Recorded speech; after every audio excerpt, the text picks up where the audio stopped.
Nanguha to ng ulam. Nanguha ka ng ulam, no? Nanguha ka ng ulam? Anong ulam nakuha mo? Ano yan? Ay, pwedeng paano? Ano yan?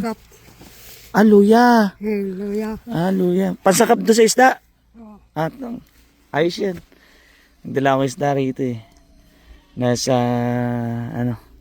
higit 100 kilos. Para sa sityo nila. Ang ganda rito sa lugar nila.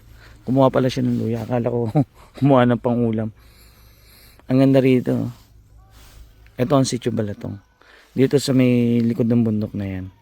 Sityo Tarukan. Yung mismong pinakalikod. Tapos doon pinatubo.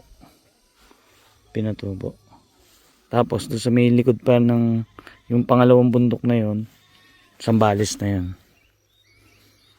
Ayan, Sambales. San Jose. Ayan, doon pa bandang Pangasinan. Mahirap ang buhay ng mga kapatid natin katutubo dito sa may Sitio Balatong. Dahil nga sa yung lugar nila malayo sa kabayanan.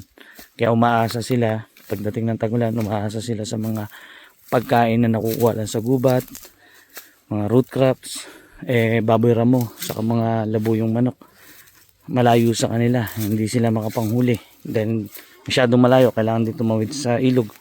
Kaya wala silang mahuhuli, kaya mahirap ang buhay dito. Pag patagulan kasi, yung mga tanim nila, doon palang nag-uumpisa sumibol. Ang harvest nun sa Tagaraw na. Masaya ang buhay sa bundok. Mahirap lang. Pag sanay ka, ay masaya. Ano kayang luto ginawa nila sa isda na dinala ko? Anong luto ginawa sa isda? Niluto nyo na? Ha? Ba't di nyo pa niluto? Walang sangkap. Sangkap, prito. Anton, may dala ako mantika. Doon. Kila Jerome, kumuha kayo. Bilis. Kikuha ka ba? Na. Kumuha kayo mantika. Anong gagawin nyo dyan? Kikuha ka ba? Diyan, kumuha ka bote. Kikuha ka ba?